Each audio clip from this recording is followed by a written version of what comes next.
Hi, once again. We continue this exciting subject of the Great Commission, and we're going to look at fulfilling the Great Commission. Jesus not only gave the 11 the responsibility to reach all nations, he also gave to them the power and resources necessary to get the job done.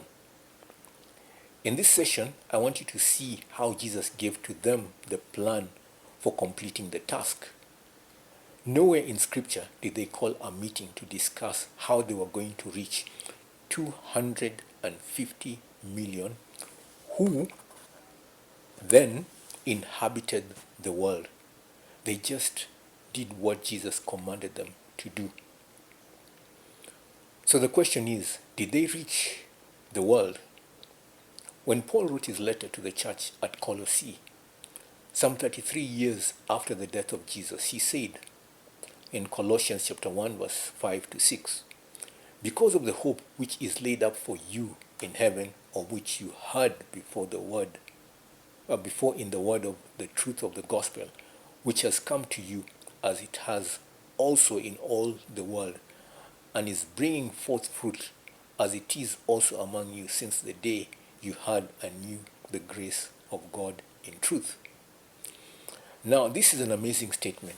Paul was saying that the gospel had gone to all the world. But verse 23 is even more amazing.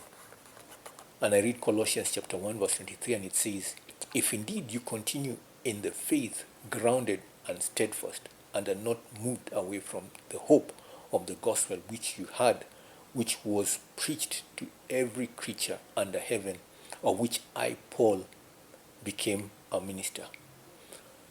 So not only had it gone to all the world, but every creature had heard. In a very real way, Paul was saying, we have done it.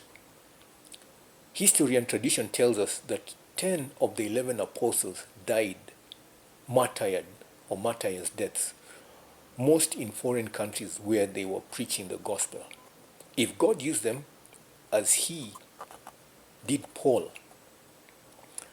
whose story is recorded, we see they must have made a real impact. The Bible is silent about the ministries of the 11 apostles, the missionaries of the 70 who were trained by Jesus and sent 2 by 2, the 120 in the upper room, the 500 witnesses, and the 3,000 converted at Pentecost. So in the book of Acts, the Bible does give us some insight as to the impact they made. In the second chapter of Acts, we see how they went from adding 2,000 converts who had come to Jerusalem from all over the world for the Feast of Pentecost to multiplying disciples in chapter 6. So in chapter 9, we find them multiplying churches to being accused of turning the world upside down in chapter 17. How they went from Jerusalem in Acts chapter 1 to chapter 8 to Judea and Samaria in chapter 9 to chapter 12, and then to Asia Minor, into Europe, and to the world in chapter 13 to 28, helps us understand Paul's statement. The gospel has gone to all the world, and every creature has heard.